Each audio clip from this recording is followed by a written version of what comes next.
I don't care what anyone tells you about our immigration policy. It's very difficult to get in this country. It's not like a broken condom where you're like, I'm in. You don't just...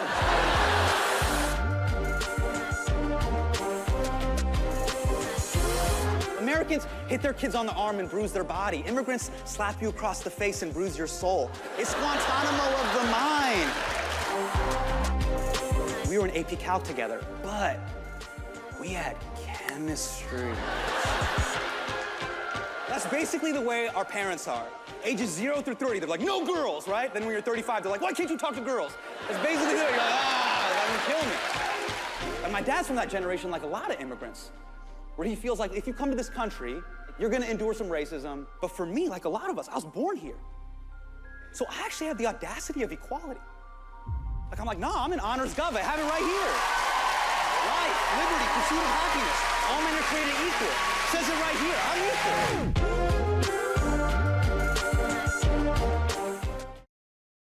Let's keep going. Let's give it up more. More. I like to keep them clapping. Oh boy, thank you. Thank you for building that up for me. It is my goal that one day I will keep you clapping for the full 20 minutes and I'll say, thank you so much. Right. And like they'll walk away. Standing O the whole 20 minutes. You guys just going nuts. Thanks so much for being here, man. Look at this. Thanks for having me. Wow, this is really cool. It's a cool poster. Where'd you come up with this idea? This was done by the art direction was done by the illustrator Sam Spratt, who's super talented. Sam did the artwork for the entire show, and he's this great creative director who has done artwork for Childish Gambino and Chanel Monáe. And he came out to see the show, and one of the themes that he really loved about the show was this idea of New Brown America. And he does these paintings that are like Norman Rockwell paintings. And one of the things that he noticed was in Rockwellian paintings, they reflect Americana, but there's very rarely people of color in the paintings. So he does this thing called New American Rockwell, where he puts protagonists of color in these Rockwellian style paintings. And one of the things that he saw on the show that we really vibed about was how it's really an American story. And so we just started riffing, and we pulled out these little vignettes that he ended up putting throughout the show that you see through the LEDs. Well, you can very specifically relate this to the prom story that is in the show. But Right. then the idea of you bringing up Rockwell immediately, now it just feels like a greater representation of showing up to the door with flowers. Yeah. Like, I'm here, love me. Yeah. I'm part of this with you. Yeah, but Yeah. I think, we've all had these doorstep moments in some capacity where you're there and regardless of your race, color, creed, or class, we've all been in those situations where we put ourselves out there and we're not accepted for something that we can't necessarily control.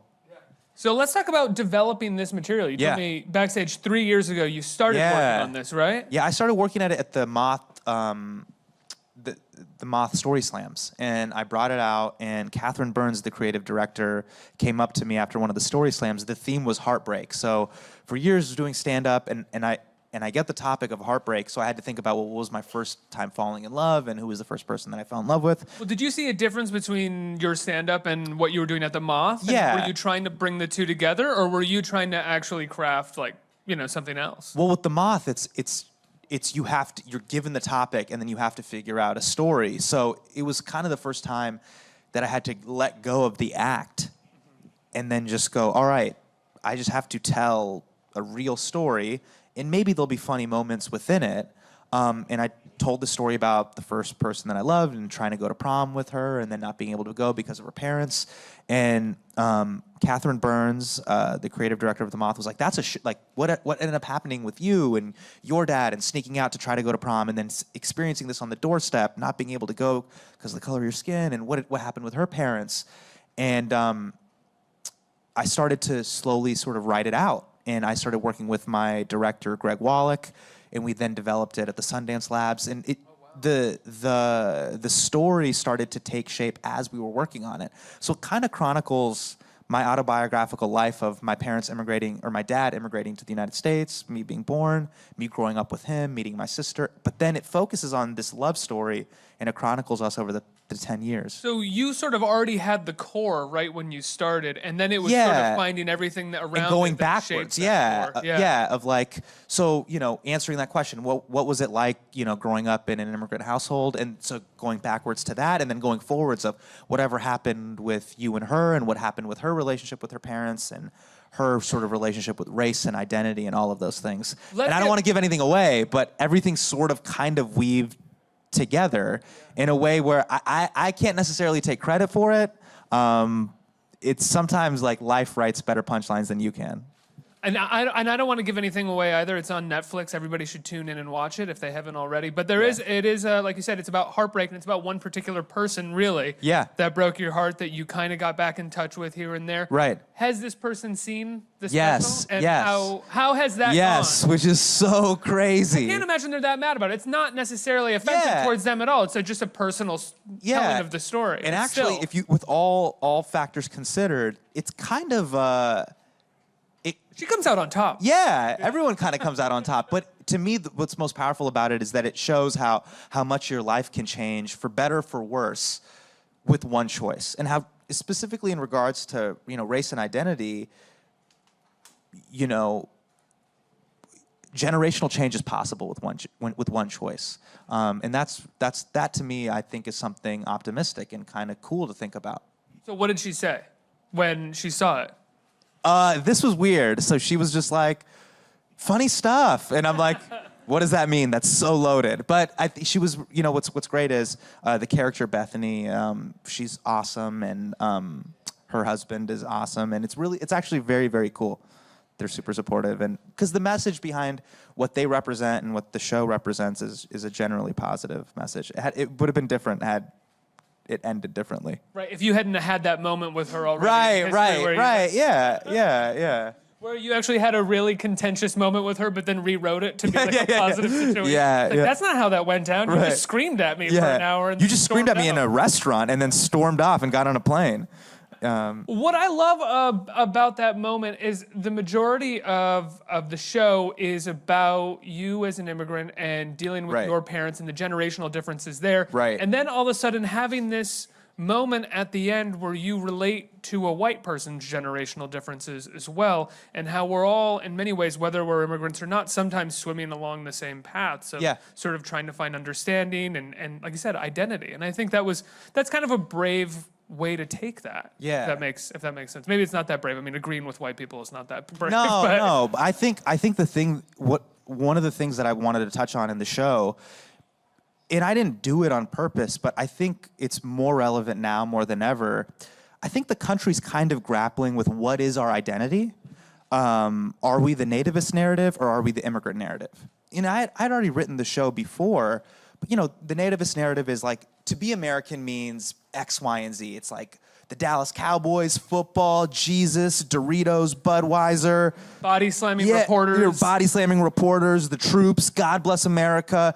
It is the nativist. It is a very specific sort of idea. Whereas the immigrant narrative, irrespective of the amount of melanin you have, it's this idea that America's the great marketplace of ideas. So come one, come all with the best ideas. And that's how things like Tesla are created, because a guy from South Africa moves to America and he brings this idea, or Apple, or you name it. And the thing that I'm sort of fighting for is this idea of the immigrant narrative of it's irrespective. We all kind of were immigrants at one point or another, but that idea of we need to continue to change and evolve with this great marketplace of ideas. Well, I think it's so interesting, though, to be, for lack of a better phrase, identity politics, right? Yeah. To be talking about identity for an extended period and having it wrapped up in the immigrant experience, and then all of a sudden it turns and the show becomes about everybody's identity experience within these sort of confines of the identity that's been created for them as a child by their parents, the Right. generational differences. Right. When did you come up with that? Was that at the core originally as well? It's interesting. When I first told the prom story, it was basically, okay, it was the story a lot of young brown kids go through, where you're existing in this hyphen of, Amin Abu think I'm this, but I'm that. Am I more Indian or am I more American?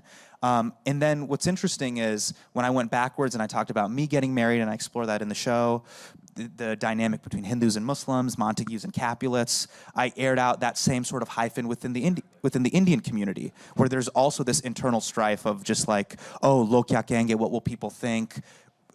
That exists behind closed doors as well. And what's interesting to me is that hyphen exists for everybody. It's like, am I more this or am I more that? And just to me, America kind of is this paradox, and to be that hyphen is the most American thing you can be. America's always kind of been the big guy and the little guy. It's been the nativist narrative and the immigrant narrative at the same time. It's both of those things. And so I just really wanted to explore that concept of like living in that hyphen. I think it's so important that the show doesn't end on like this is just my experience and it's only mine, and everybody just look to this one experience and try to put that on everybody else. To be like, no, everybody has this experience no matter what their race, class, or creed is. And I wanted to give the Bethany Reed, like I wanted for her to have a voice in the show too. Like that's important. Yeah. Absolutely. Let's talk about your White House Correspondents' Dinner. Okay. Donald Trump wasn't there. Unfortunately. Were you signed up? I probably should have looked this up beforehand. Were you signed up to do the dinner before he had said no, hell no, I'm not going? No, he had pulled out. So at this point, it was the thing that nobody wanted to touch. It was just like Donald Trump had pulled out. Is the event still going to happen? Who knows? Can you imagine if he had been there? But I don't think he would have been able to take it. I think he would have smashed a table and he would have. I think he totally would have just sat there. I don't think he would have understood anything of what I was saying. Yeah. Do you ever, in 2011, Seth Meyers roasted him on that very same podium. And if you look at the C-SPAN footage, they cut to Donald Trump. Yeah, I mean, he's just sitting there like the man in the mountain, just stoic. He was still, you could have silhouetted him in that moment. You could have taken a pen and literally done a tracing of him. So he would have done that. Now he thinks he has power, which he does, but he thinks he has an insane amount of power. So I could imagine jokes being told in front of him being like, what are we going to do about this guy? Like, and they're like, there's nothing we can do. He's giving us, like, no, we can do something about this. Like, yeah, I just think he wouldn't have understood it. I kind of talk fast. Some of the references that we're making, I don't think he would have been able to connect the dots. I have friends that work at SNL, and they've told me the same thing, where he just kind of just like he does that, and we're like... He's learned how to make it look like he knows he's responding and listening when he's not. When he's not. Like, all he really knows how to do is pick up on certain words. Like, if someone says dinner, he'll be like, fantastic, fantastic. Right. And then he'll kind of go back to sleep and do this. Yeah. And they say something, he's like, huge, it was huge. He's 71, so... My dad's 65, and he was at the White House Correspondents' Dinner, and he didn't catch all of the material. And some of the jokes were about him. Like the Costco underwear joke was about him, and I think it went over his head. Donald Trump is 6 years older than my dad, and my dad's an organic chemist. He is far more intelligent than Donald Trump.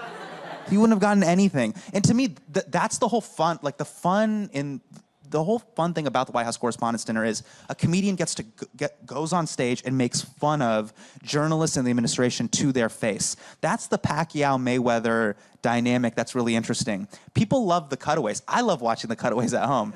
In the room, I didn't like it because it was not fun. I mean, who was giving you the dirtiest look? I mean, Wolf Blitzer doesn't laugh at anything. He's so stoic. The only joke he laughed at was my dad returning used underwear to Costco. And if you watch the tape, his head cocks back 6 seconds afterwards, where he's just like, the joke lands, and then he's just like, ha! There's like a Skype delay on his reaction. It's a very strange room. Someone said Costco. Like, that's mainly what he got in that situation. Yeah. So you're staring out at this sea of people. You're making jokes all about them. Because Donald Trump's not going to be there, did you frame the material, you and the writers frame the material more around the journalists that were going to be there and try to leave Trump out? I mean, I think you have a couple jabs in there about him, but like, what's the point if he's not going to be there? Well, my biggest thing was this, is that the theme of the night was honoring the First Amendment. So going into the dinner, obviously a very contentious relationship between the press and the administration and the president. And I wanted to come in as a friend to just let the press know, I hate to say it, you're in an abusive relationship, and he's just not that into you. There's this It's never going to get better. Yeah, it's never going to get better. But that being said... they're so desperate for him to act presidential. They say it all the time. You know? Yeah, there's like, please, we'll round up. Like the one night the abusive husband brought home some flowers. They're like, oh, he's a real husband now. And he's like, no, he's a garbage person. But the theme of the night, and you could see it in the there was this banner behind me was, honoring the First Amendment. And to me, that became the narrative sort of tool by which I wrote the whole set. That I was told not to roast the president. The very same president, and the theme of the evening is honoring the First Amendment. So to me, the hypocrisy is you don't want me to make fun of a dude who abuses the very amendment he refuses to come acknowledge. Wait, who told you not to make fun of him? I mean, the White House Correspondents Association was like, do not make fun of the president in absentia. Why? Because there's obviously a very tense relationship, and the last thing they wanted to do was have the president show up and the administration be there and then be like, wow, obviously we shouldn't have showed up because you guys just came here to make fun of us. Yeah. That pisses me off. I'm sorry. It is, and it pissed me off too. Yeah. And so to me, I use that as sort of the narrative framework of the set. I wanted it to be about, all right, what do we do now that we're living in the golden age of lying? We're living in a post-truth world. Donald Trump is the liar in chief. He is the king of lying. And now we're living in a time, and I'm sure you feel this working in media, where even as you fight for the truth, trust is more important than truth. Mm-hmm. In other words, Sean Hannity could walk up to me and be like, you have mustard on your shirt. I'd be like, I don't believe you. Why? I don't trust you, Sean. Right. I don't trust your opinion on Muslims. I sure as hell don't trust your opinion on mustard. I'm sorry. I'm not looking down. Right? Yeah. But that notion... Well, it's also confirmation bias, too. Yeah. Like, so much of it is you're trusting the person who confirms all of the biases that you have going into exactly. it. Like Hannity would. So whether or not Trump is liar in chief, that's irrelevant when people trust him the most. But the truth is still the truth. And that's why, I wanted to close with this argument that the job of the journalist is more important now more than ever, because that's how the president gets his news. He turns on Fox and Friends and he's like, what's happening in the world? And so, I don't mean to interrupt. I don't think Sure. he turns on Fox and Friends to find out what's happening in the world. I think he turns on Fox and the Friends to get his annual morning dose of praise, like just Sure. a few minutes of like the president's doing really well. But he also watches Scarborough and he's like, all right, now he's not saying good things about me. Now you're my enemy. So he's living in this soap opera. But the thing that I wanted to bring to the stage was like, look, now journalists, when one of you messes up, he blames your entire group. So now you got to be twice as good. You can't make any mistakes because when one of you messes up, he'll blame the whole batch. And now you know what it feels like to be a minority. And to me, putting it that way to be like, hey, journalists, if now you can empathize with what it's like to be a minority to survive the age of Trump, you're going to have to think like a minority. How do they think like one? You got to do twice the work for half the credit. You can't make any mistakes. You got to Barack Obama. You have to be a living, breathing Barack Obama. Yeah.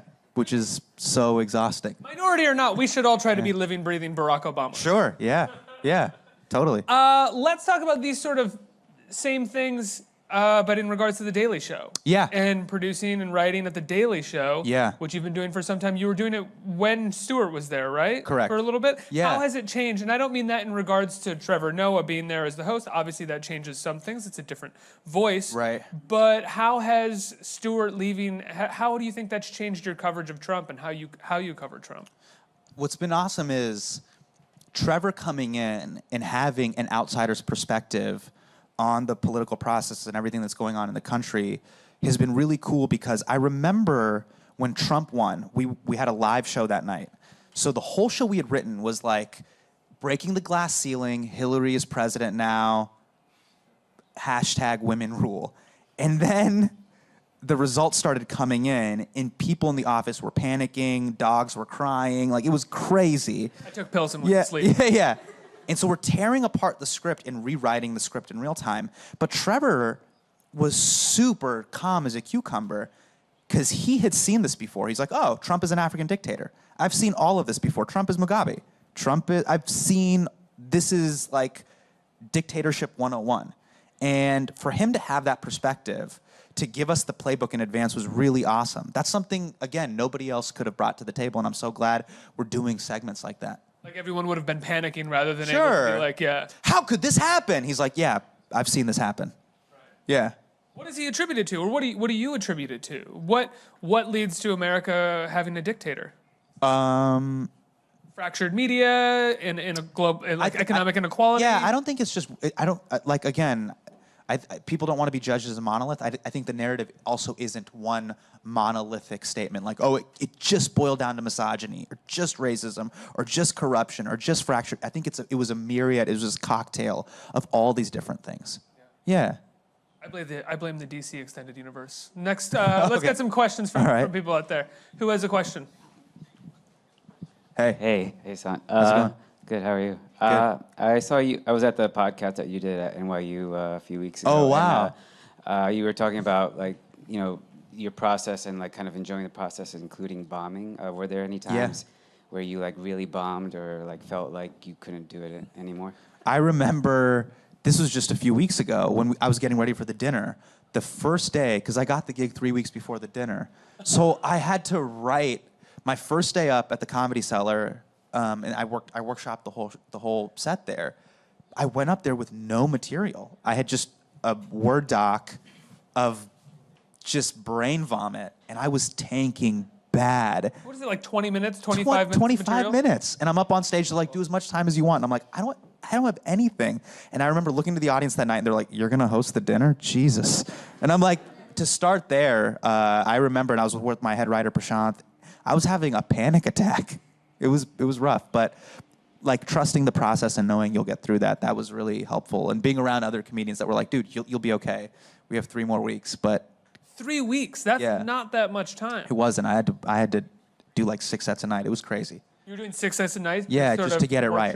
Just to workshop it. So you start with nothing. All right, we got 30-second joke. All right, now we have a minute. Right. 24 minutes to go. It was chipping away at it like it was a marathon. Wow. Yeah. That's crazy. Next question. Hey, Hassan, how are you? Hey. So my question's a little political. In this current Trump era, there's been a lot of focus on identity, and particularly race and ethnicity. Right. And a lot of issues are seen either as a black issue or a white issue. But Asian Americans don't really feel their place in advocacy. So how do you think Asian Americans fit into this advocacy for minorities? I think that we totally fit in. Civil liberties is an all or nothing game. So there's no one who's just exempt from it. So I think we have a huge responsibility to plug into other civil liberties engagement sort of issues. Black Lives Matter, LGBTQ rights, that stuff affects us as well. To me, there's no difference between the undercurrent of what's happening with police brutality or criminal justice reform is the same undercurrent in what's happening with the Muslim ban or all of these things, the war on terror. To me, it's about marginalizing people and pushing out their existence to those margins further and further. It just comes in different shapes or forms. So to me, to feel like we're on the sidelines for this issue is a choice that we can't have. Right here. As someone who comes from an immigrant family, Yeah. I know usually immigrant parents tend to push you to take a very conventional path of a doctor, lawyer, accountant, whatever. How did your family react to what you chose to do? Super disappointed. They were so sad. Yeah, it was kind of like a snake bite where just the venom of disappointment slowly killed them over the years.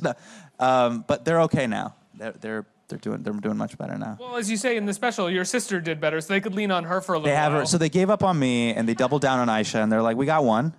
And then they could let me develop at the rate that I was going to develop at, which was cool. it not until the Daily Show that they sort of recognized that you the were Daily on the right path? Yeah, the Daily Show was a huge kind of game changer. The fact that my dad knew who Jon Stewart is and was, it was crazy. I was like, my dad knows you. It was very surreal. How did Stewart respond to that when you told him that? I was like, yeah, I'm sure he does. All right, man. I'll see you later. I think we have time for one more question. You have a very wildly prominent position in the comedy world after many years of working, and comedy can get a bit tricky when you're talking about controversial issues and turning it into something something comedic, like what you did at the Correspondence Dinner. So I was just wondering what you plan to do in the future with, I guess, using your position to make a change.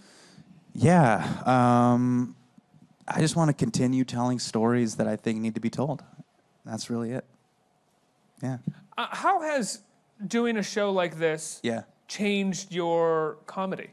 In terms of your stand-up versus doing a show like this, do you feel more comfortable telling longer stories that sort of turn into a joke or have a joke at the end versus feeling like you have to go punchline, punchline, punchline? To me, like, after doing a show like this that has, you know, digital stuff behind me and there's lighting changes and set. Let me tell you, I love the spelling bee video. Oh, thanks. It's like Thanks, that's man. such a great video. Oh, thanks, man.